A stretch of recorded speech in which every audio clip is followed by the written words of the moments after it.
got the cornfield calm, Midwest tone, but he's spitting facts like a dog with a bone. Lanky frame, fire-haired, eyes on the case, breaking down the game and the darkest place. Sports scores to murder boards, Hoosier logic cuts like swords. From Friday lights to chalked out lines, this redhead's brain rewrites the lines. Inside the Hoosier mind, where the stories twist and stats unwind, he's a legend in flannel, mic in hand, digging deep where few can stand. From touchdowns to crime scenes raw, he's got the truth in every draw. Yeah, step in if you dare to find what's brewing inside the Hoosier mind. He'll talk Pacers, Colts, or Colts on trial. Hoosier humor with a devilish smile. He's that redhead sleuth with a box of clues, takes your headline, breaks the news. With every stat and every scream, he's painting portraits in your stream. Don't blink, he'll tie it tight, from game night wins to murder flight. Inside the Hoosier mind, where the facts hit hard and the lines are blind, he's a ginger ninja, sleuth and slick, cracking cases play by play quick. From courtrooms to the hardwood floor, he digs for more than just the score. Tune in and don't rewind, you're deep now inside the Hoosier mind.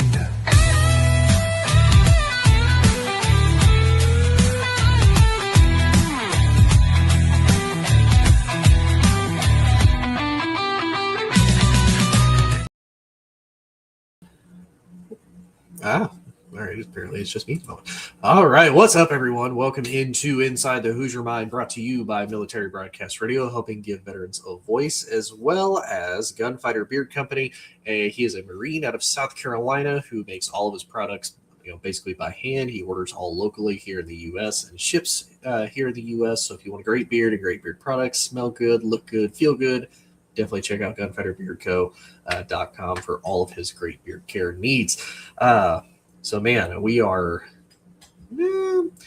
depending on how you look at the summer months, I kind of divide summer months into like 3. So I have June, July, and August. So we're coming up to the end of June. We are getting ready to hit July, which means we're coming up to July 4th. So this will be the episode before the July 4th weekend. So hopefully everybody has a safe and happy July 4th. However you decide to celebrate that as far as the long weekend and whatnot goes, and America's 250 years as far as independence. And we are deep into the college football offseason. So with that, I decided to come up with a series of college football for dummies. The first episode was about the offense, and as far as like the very, very bare basics, who all the people are, what the positions do.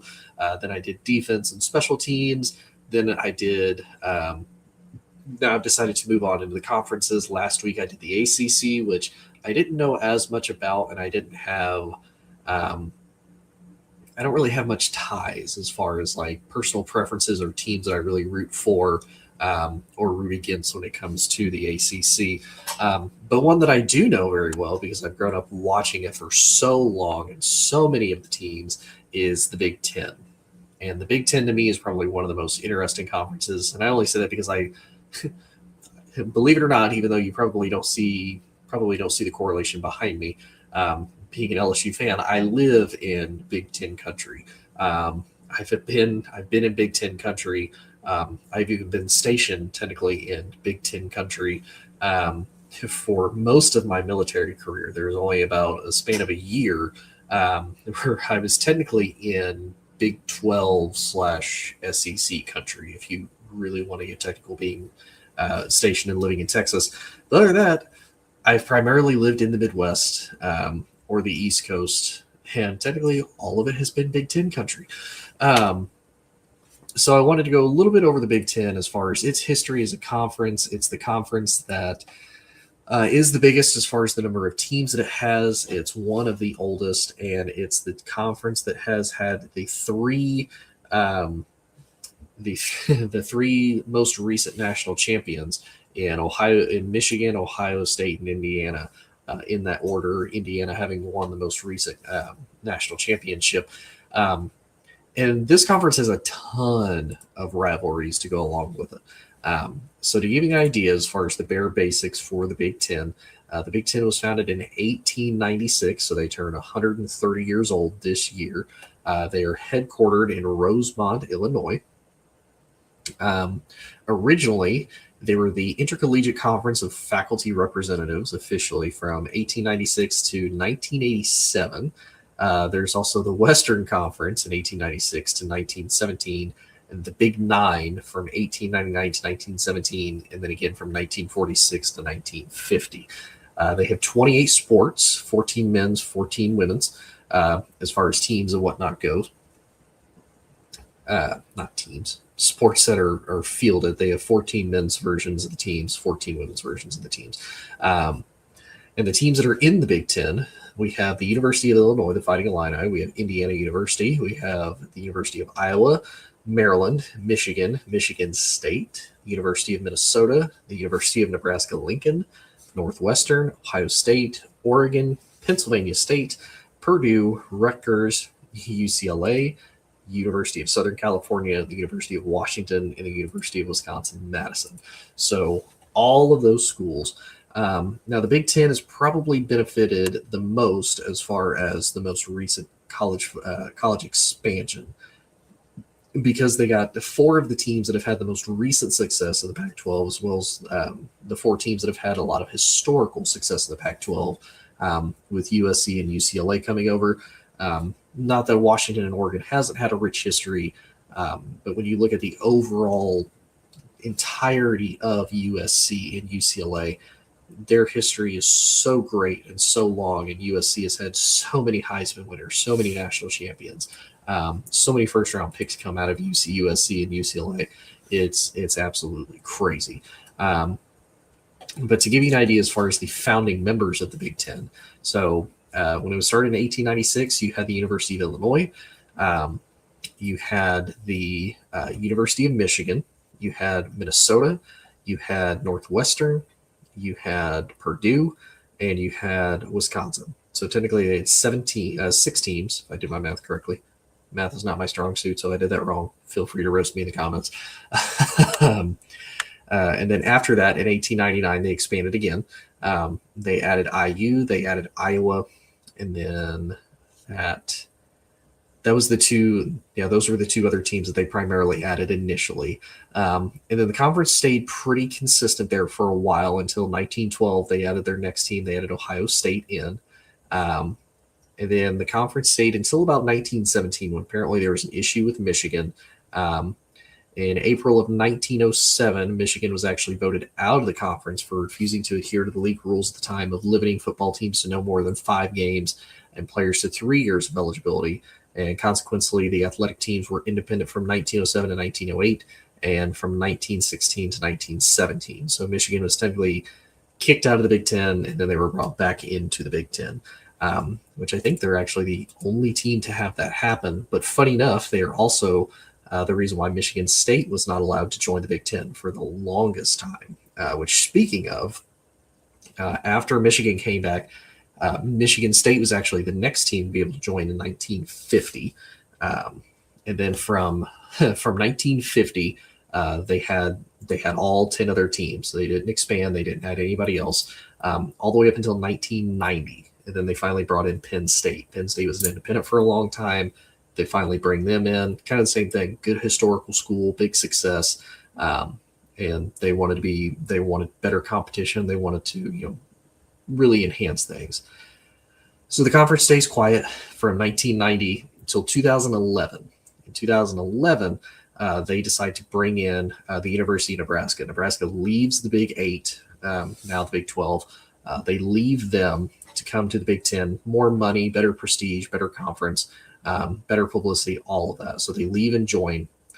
And then there's another little bit of an expansion, because then they move on to the East Coast, because then you get Maryland in 2014 from the ACC, a founding member, and then you get Rutgers from the Big East after the Big East had collapsed. They end up getting them. And so now the Big Ten has went from being primarily Midwest, Great Plains, all the way out into the East Coast. And then really it stayed quiet.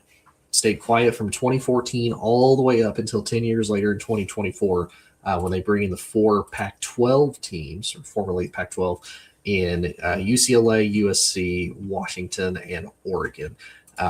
Mainly because the Pac-12 had a lot of financial issues as far as the as far as their TV deals.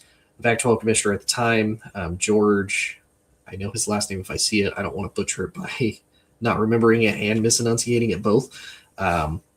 He believed that the Pac-12 was a bigger product than what it was. And to me, and if anybody feels that I'm wrong, the Pac-12 just doesn't have that old school, like the West Coast doesn't really live for football like the Midwest and the South does. Like the South, it's hot. Yes, they have beaches. Yes, they have good food in the South. They have all these things, but football is king. Like football is the lifeblood of the South and the SEC. The Midwest, kind of the same, like, but we have snow. Like we love our fairs, we love cornfields, we love soybeans, we love all the stuff that you do basically in the Midwest, and you have to drive everywhere to get anywhere.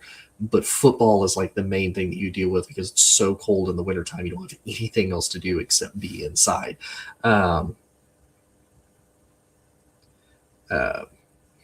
Sorry.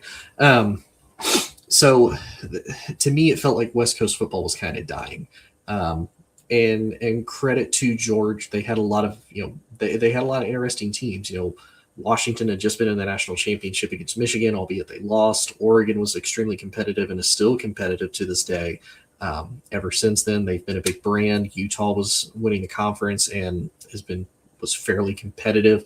And then they just had the historical preference, the historical prestige behind it of USC, UCLA, and then the more modernization of Washington, Oregon, and Utah. They had all of that. So I get where he, as the commissioner, is trying to, truly show full value of what the Pac-12 has. But when you have to look at the media markets, when you have to look at, what do West Coast people really look for? What do they want to go for?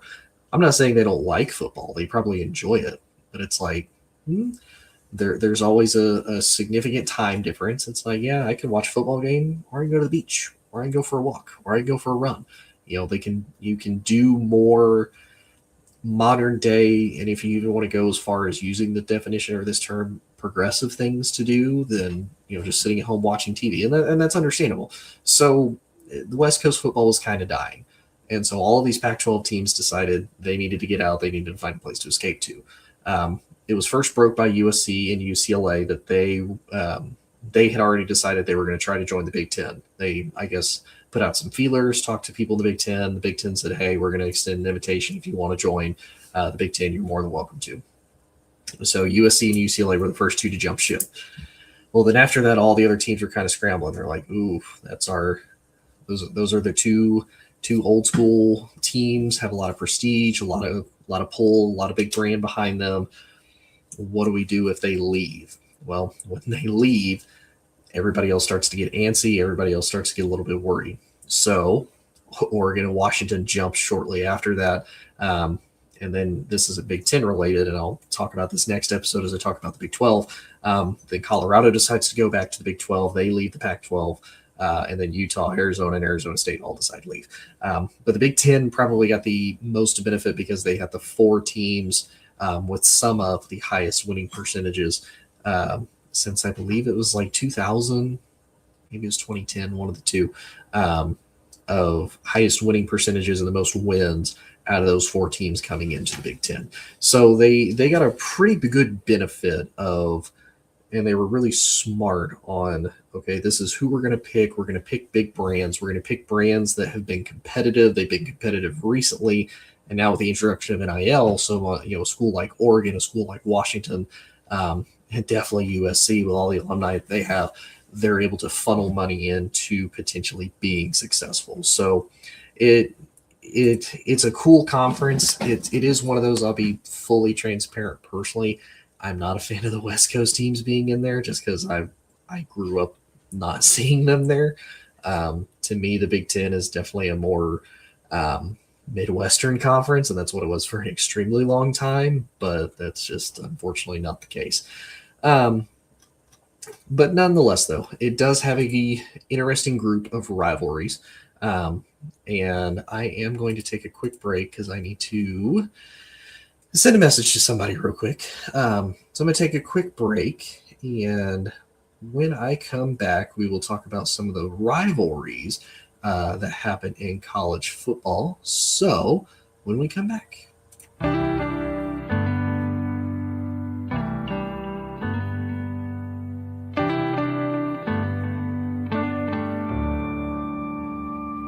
Signed up to fight for freedom. What a price you had to pay. Picture in her helmet, missing family every day. Your Lady Liberty, dressed like G.I. Jane. Some scars we'll never see. She will never be the same. She's a mother, she's a daughter, she's a sister and a friend. Standing tall in that uniform until the very end. When Uncle Sam called, she signed that line to serve. 'Cause you can't spell hero without her.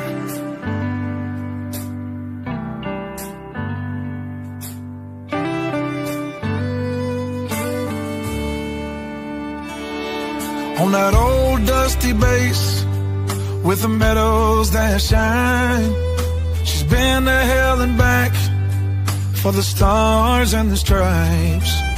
Your Lady Liberty, dressed like G.I. Jane, and some scars we'll never see, and she will never be the same. She's a mother, she's a daughter, she's a sister and a friend.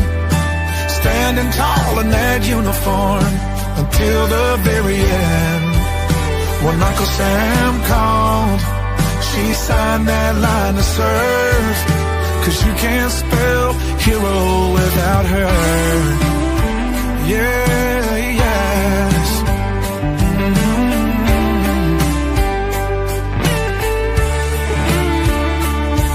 For the ones that didn't make it, we will pause and then we cry. We can still see their smile in every sunrise.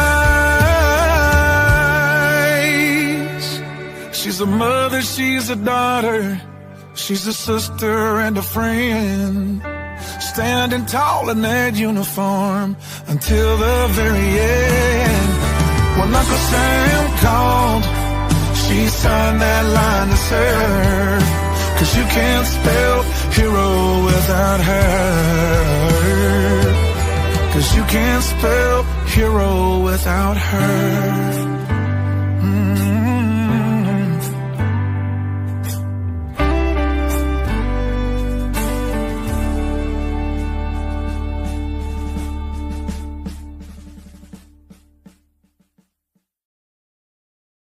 All right, welcome back, everyone, to Inside the Hoosier Mind, brought to you by Military Broadcast Radio as well as Gunfighter Beard Company. Big shout out to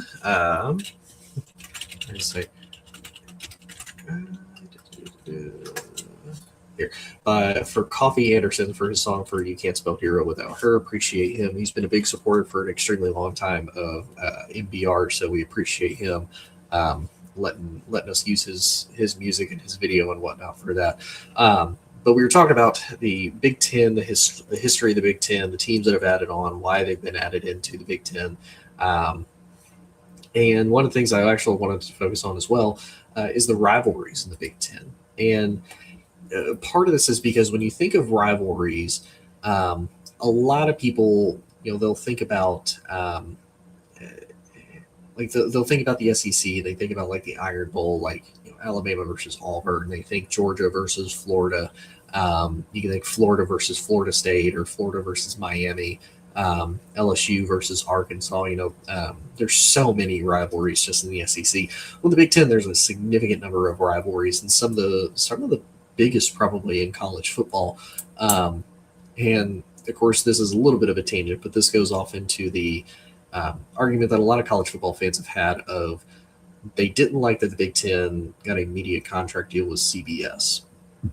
And again, if you're new to college football and you're kind of learning this, a few years ago when this expansion happened, a lot of these conferences had already signed new media rights deals, which is basically what TV programs were going to be allowed to show these games and show these conferences, right?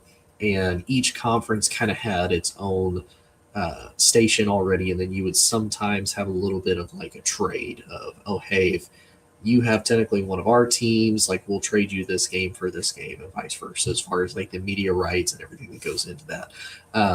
So typically, it was Fox would host a lot of the Big Ten, right? So a lot of the teams that are listed here, and then they would have a little bit of the Pac-12 teams. They would have some of the Big 12 teams. Now the ESPN, they would typically have the ACC. They have the ESPN. ESPN would have the ACC. They would have the SEC and some of the Big 12. And then occasionally they would also have some of the Big 10. Again, just depending on some of the big time matchups. Fox would kind of trade games with them, and vice versa. They would trade games with Fox if they had teams that were included within their media rights deals and whatnot.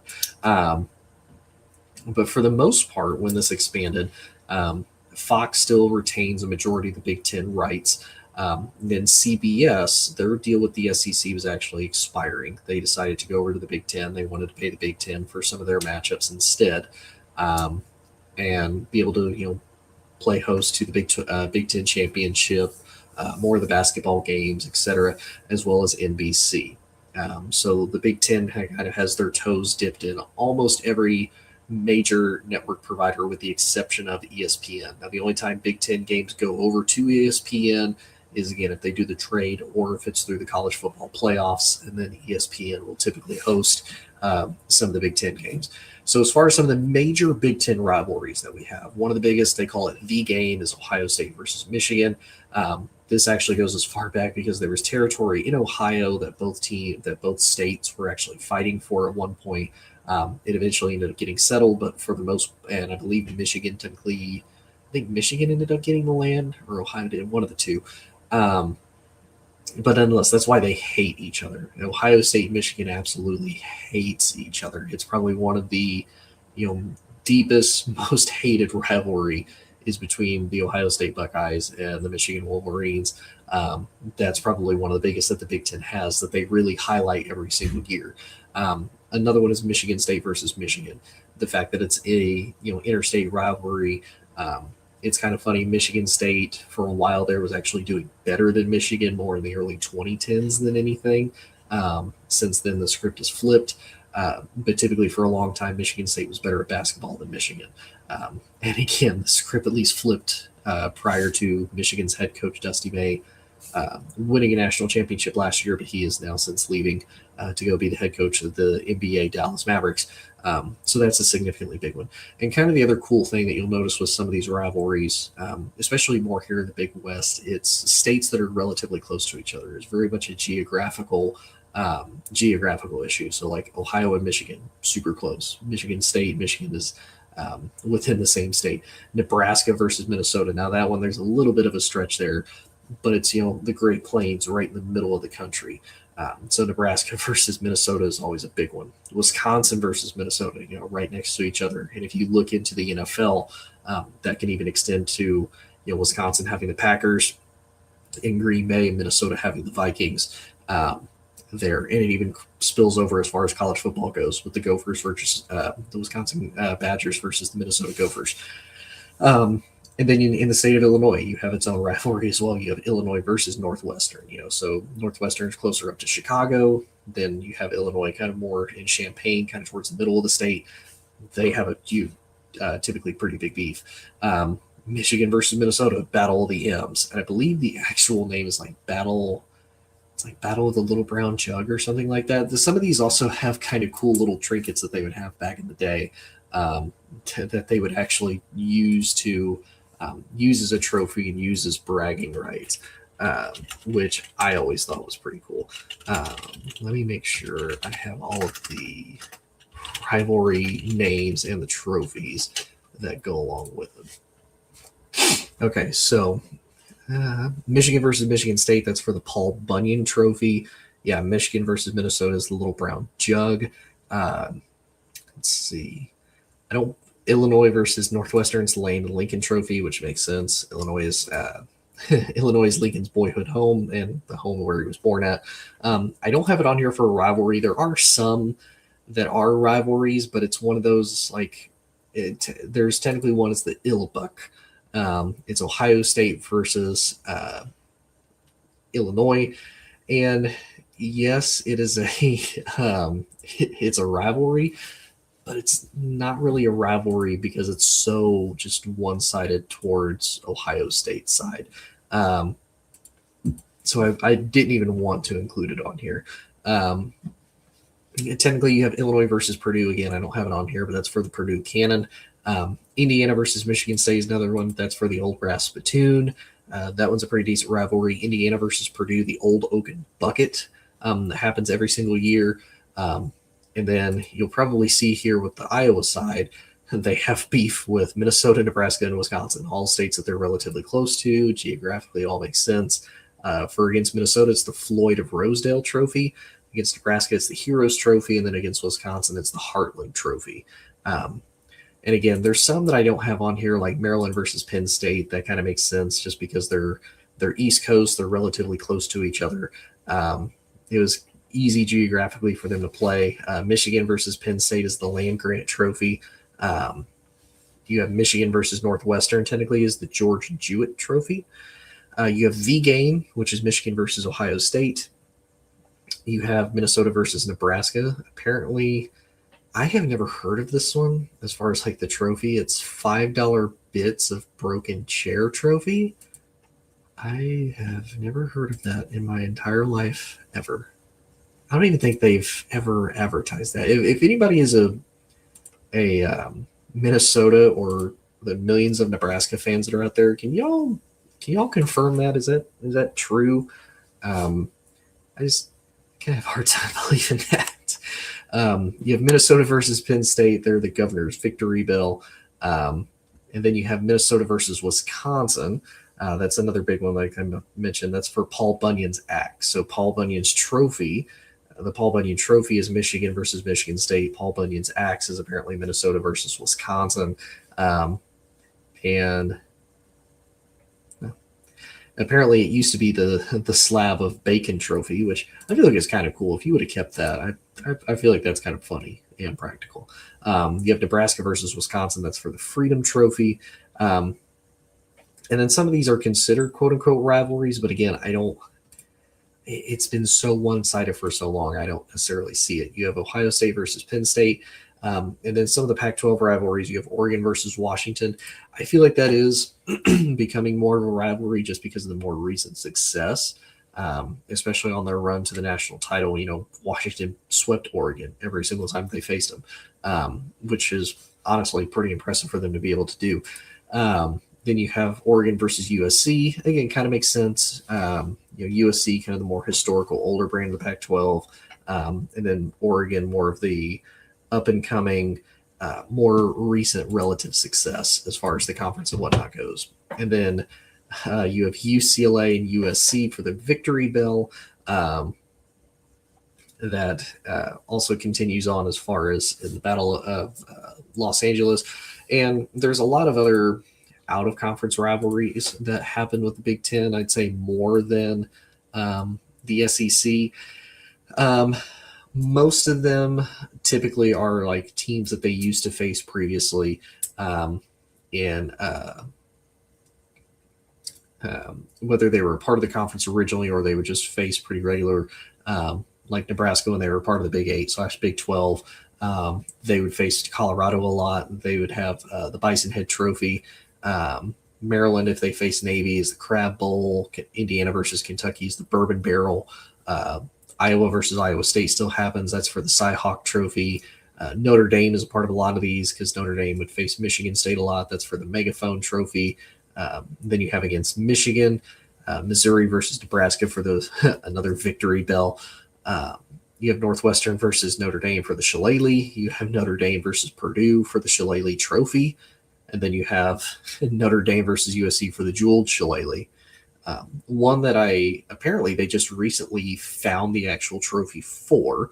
You have Oregon versus Oregon State for the Platypus Trophy, but that's also known as the Civil War as far as the actual battle. And then you have Washington versus Washington State for the Apple Cup. So the Big Ten has a lot of deep rivalries. They have a lot of deep rivalries, a lot of very proud teams. It's and there's always a debate. And again, so if you're new to learning college football, the biggest debate currently, at least in 2026, and has kind of been a debate for the last, I would probably say 10-ish years or so, maybe even longer, has been who is better, the SEC or the Big Ten. And for a long time, the SEC was the conference that was primarily winning national championships left and right. But when you looked at it, and when you really look at who has won national championships recently, it's primarily been the same teams. It's been Alabama mostly, followed by Georgia. LSU snuck in there at least once. You have trying to think of the other SEC schools that have won a national title, at least in like the college football playoff format. I think it's just primarily been those. It's either been Alabama, Georgia, or LSU. Has primarily been it. After that, it's been Clemson. And then with that, it's been Ohio State. They've been able to win two. And then you've had Michigan and Indiana. So, I mean, really, it was the SEC for a long time. Now the Big Ten has started to be able to play catch up. And the argument has been now that there's the NIL era and now that players are being able to be paid legally, that's why the Big Ten is now more competitive and able to win these national titles and able to compete more with these quote unquote deeper SEC teams and these deeper rosters and whatnot, is because now they're able to pay their players. Whereas the theory and the rumors is that the SEC was already paying their players before NIL, name, image, and likeness, was technically legal. So it's been a debate for a really long time. So if you're new to that, if the person that you're with or family or friends or where you live at, depending on where you are, they may argue a lot of conference pride. Now, to be fair, it also depends. And that's kind of where rivalries come into play. Like if you live in Michigan and you're a Michigan fan, if Michigan State, for whatever reason, wants to go on a run, or if Ohio State's in the playoffs, you may not root for the Big Ten. You may root like, no, I don't really care if the Big Ten wins. I want them to lose. Now, if you're someone like Nebraska or Minnesota, you may honestly not even care. But some people are weird. Some people want to try to do the like conference pride as a whole. Some just do individual team pride. And then some, it's like, yeah, I don't really care who wins. My team's not there. I don't really care, which is perfectly acceptable. It makes perfect amount of sense. But nonetheless, though, the Big Ten, I grew up watching the Big Ten for a long time. Again, just living here, and watched pretty much all these games, Ohio State versus Michigan a ton. I watched those matchups, loved every single one of them. And then as I've gotten older, I've watched more and more. And it's a fun conference. To me, so when I was talking last week about the ACC, there's really no top-heavy, or like there's no favorite heavy hitter. Like the ACC kind of rotates. The Big Ten, for the most part, you have your consistent heavy hitter favorites, and that's typically Michigan, that's typically Ohio State. Now with the addition of Oregon is going to be in there. Historically, prior to last year, and probably for the last 10-ish years or so, Penn State was up there as far as being a heavy hitter. Michigan State would kind of rotate in and out of there occasionally. Iowa has always had really good defenses. More in the early 2010s, you also had Wisconsin that was kind of vying in there, as well as Nebraska. But they've since kind of like come down a little bit. So the Big Ten to me is more top heavy. Now there have been some arguments the Big Ten is really top heavy. The middle of the pack is maybe not nearly as good as, say, like the SEC, who has 16 teams, and that the bottom pack of the Big Ten is like really bad. And I don't necessarily disagree. When you look at somebody like, and if you're watching this, I mean, Sam knows he's a Purdue fan. Like Purdue football, especially for the last couple of years, has not been good. It's been really, really bad. But they're kind of at the bottom of the Big Ten. Indiana, prior to Kurt Signetti being there, Indiana for a long time was the bottom feeder of the Big Ten. Northwestern is there as far as being the bottom. You could probably even argue Rutgers is down there. trying to think of who else, at least historically and recently, has really been at the bottom of the Big Ten for a long time. Indiana, Purdue, Northwestern, Rutgers. That's really it. And I don't include the Pac-12 schools yet, just because they've only been in the conference for a couple of years, so I can't really call them like quote-unquote bottom feeders yet. I kind of figured it would be UCLA, just because UCLA has really struggled for a long time to kind of come back to prominence, and then I feel like USC is the stronger of the middle of the pack at the moment. Now they have a pretty favorable schedule. They've done really well with recruiting. To me, this is kind of a make or break it year for their head coach Lincoln Riley. We might see USC kind of break out from that, but to me, the Big Ten is more. You have more of your kind of heavy hitting contenders that you can see. Okay, I think out of the Big Ten, it could potentially be at least these 3 to 4 teams even that I think are going to win the conference. Whereas the ACC, maybe more likely 1, maybe 2. It's kind of a toss up. The SEC kind of mirrors the Big Ten in that. And I'll talk more about them as I get to the SEC episode. But tune in next week. I am going to talk more about the Big 12, because to me the Big 12 is the most interesting conference, because they do have a heavy hitter now. But even prior to last year, it's one of those like, it's pretty much anybody's conference. There's no really favorite. There's nobody that has truly dominated for the conference for a long time, technically since Oklahoma left. Oklahoma, maybe you want to say, dominated it for a while as far as being able to make college football playoff appearances out of the Big 12 and win the Big 12 championship pretty consistently. You could say Oklahoma. But really, it's been a revolving door ever since I think 2020. They've had a different championship winner every single year. So I think it's a fun conference, but I will talk about them next week. I appreciate everybody tuning in. Please check out Military Broadcast Radio at mbradio.us. You can find them pretty much anywhere on social media. We have a ton of great veteran hosts. They give advice, they give ideas, they tell stories. Definitely also check out Gunfighter Beard Co. if you want great beard care products. Like I said, he's here in the U.S. out of South Carolina. He's a Marine. It's all natural products. It's no gunk, nothing goofy. You're going to smell good. Your beard's going to be taken care of. You can use it for your beard. You can use it for your skin. You can use it for your hair. Pretty much anything and everything. And if you like this, if you want more of this, if you want to engage, if you want to ask questions, if you have a debate, if you're like, no, you're absolutely wrong, you don't know what you're talking about, check me out on social media. I'm on pretty much everywhere inside the Hoosier Mind: Facebook, Instagram, YouTube, TikTok. But nonetheless, I appreciate everybody. Hope you all have a great 4th of July weekend. Everybody be safe. If you do enjoy fireworks, go out and enjoy them. If not, hopefully you're able to have a good quiet night. Even though if you're medical and I say the Q word, I apologize. But hope you all have a good night, and we will see y'all later. We will see y'all next week. Hi, I'm Beaker with Military Broadcast Radio TV. We're your virtual MWR, bringing veterans radio, podcasts, gaming, animation, 3D printing, and a community that never leaves you behind. Download our Roku or mobile app today. Wisdom to share if you listen this week, so pull up a chair and stay for a spell. We're heading down a trail where good stories dwell.